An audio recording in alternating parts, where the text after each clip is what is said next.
Diz assim: então vieram seus discípulos, levaram o corpo e o sepultaram. Depois foram e anunciaram a Jesus.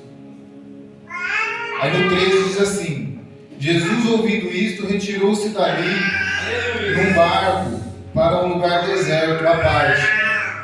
Sabendo-os a multidão, vieram da cidade seguindo por terra. Desembarcando, viu Jesus uma grande multidão, compadeceu-se dela e curou os seus enfermos. Amém?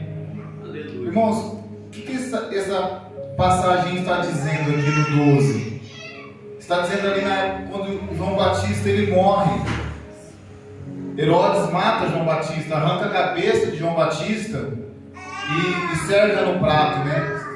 Porque João Batista estava ali pregando a palavra do Senhor. João Batista ele pregava a verdade. A Bíblia vai dizer que quando Maria engravida de Jesus, a mãe de João Batista engravida na mesma época. Então eles nascem no mesmo tempo, eles nascem na mesma época e eles crescem ali juntos, né? E a Bíblia vai dizer que João Batista ele começa a pregar no deserto e aquelas pessoas vão até o deserto para ouvir João Batista pregar. E ali João Batista começa ali a pregar e a formar os seus discípulos, né? E eu imagino Jesus ainda não operando o seu ministério, porque Jesus começa o seu ministério depois de 30 anos. Só que João Batista já havia começado o seu ministério. E Jesus ali vendo aqueles discípulos a qual João Batista ia entregar para Jesus, né? Porque João Batista pregava e batizava, mas ele estava preparando uma igreja para Jesus, ele já estava preparando os discípulos para Jesus.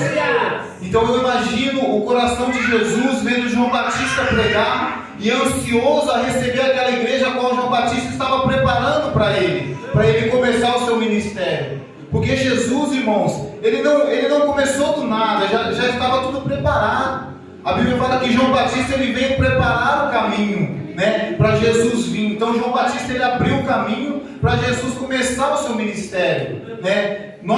Ninguém começa do nada, irmão. Sempre Jesus vai colocar alguém na sua frente para abrir o caminho, porque não é fácil começar sozinho. Então Deus sempre vai colocar alguém.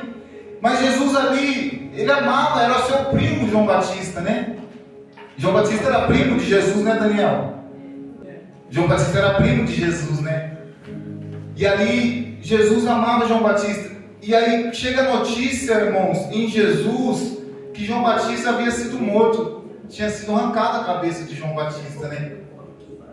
E a Bíblia vai falar que Jesus, ouvindo isso, ele se retirou-se dali num barco e foi para um lugar deserto.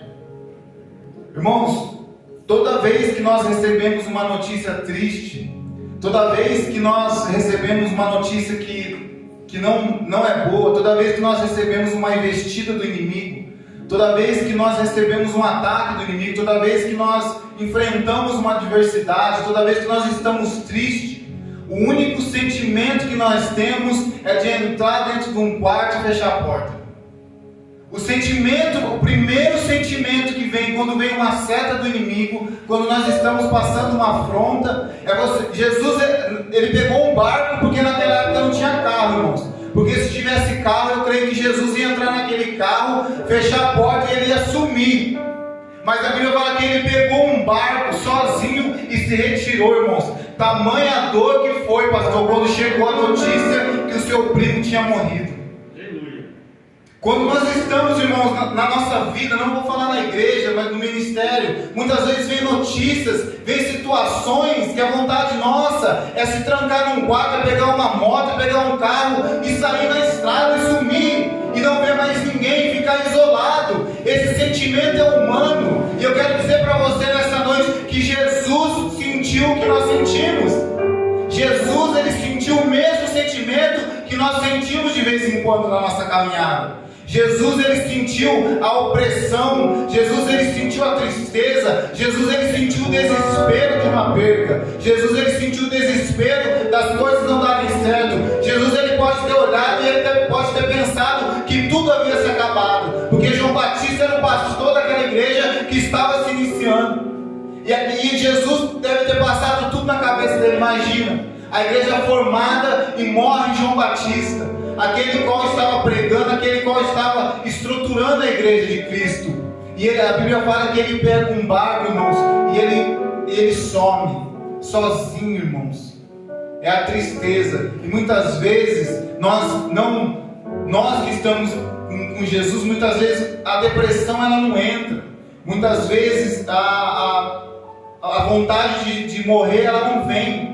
Mas muitas vezes o isolamento, muitas vezes a vontade de parar, muitas vezes o cansaço, muitas vezes você olha, muitas vezes a realidade e você não vê mais expectativa, você não vê mais alegria em servir ao Senhor, você não sente mais força em estar na casa de Deus, você começa a querer pegar um barco e ir para outro lado, você começa a querer se fechar no seu próprio mundo, você começa a querer fugir ali do chamado. Jesus ali, ele passou um momento terrível, irmãos. Ele já não queria mais. E quantas vezes nós não estamos na casa do Senhor dessa maneira? Quantas vezes nós não chegamos no culto dessa maneira? Não querendo estar no culto, não querendo estar na presença de Deus.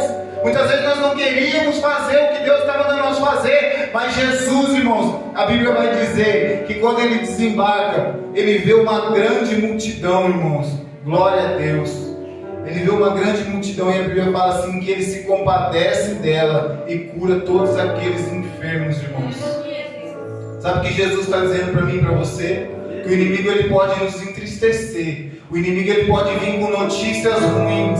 O mundo pode nos vir com notícias ruins. A nossa casa pode trazer notícias ruins. A sua realidade talvez não seja boa. Mas Deus, Jesus está falando assim que nós não vamos conseguir fugir da presença dEle. Nós podemos até ter o sentimento de querer ficar dentro de um quarto. Nós podemos até ter o sentimento de desistir da obra do Senhor. Nós podemos até ter o sentimento de abandonar a obra do Senhor. Mas a Bíblia vai falar, se nós olharmos para a obra do Senhor, a compaixão vai vir e nós não vamos conseguir deixar as almas que necessitam do Senhor. Aleluia. Jesus ele não conseguiu porque ele poderia escolher. Ele falou assim, eu vou parar, porque se João Batista já morreu, esse povo também vai me matar. Mas a Bíblia fala assim que após ele está em luto, irmãos. Jesus estava em luto. Ele olha aquela multidão e aquela dor dele some e a compaixão entra e ele começa a fazer a obra do Senhor.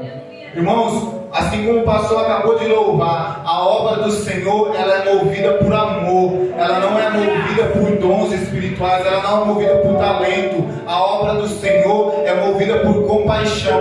Quando você tem compaixão de uma alma, quando você acredita que você pregando a palavra, que você vindo no culto, você pode mudar a sua história e mudar a história de alguém, é onde Jesus começa a trabalhar, irmãos. É onde Jesus entra e Ele pode mudar a história, tanto da sua vida, quanto do ministério, quanto da sua casa. É para isso que Jesus nos chamou, irmãos, para uma grande obra. Quando foi essa noite, eu acordei de madrugada e eu tive não foi um sonho nem um pesadelo, foi uma guerra espiritual muito forte, irmãos. E era sobre a vida do meu pai, né? Muitos aqui conhecem o testemunho do meu pai. E quando nós estávamos naquela reunião, que estava eu, minha esposa e meu pai, ali eu começava a falar das coisas de Deus naquela reunião, naquela sala. E aí meu pai, ele começou a fechar o semblante no sonho.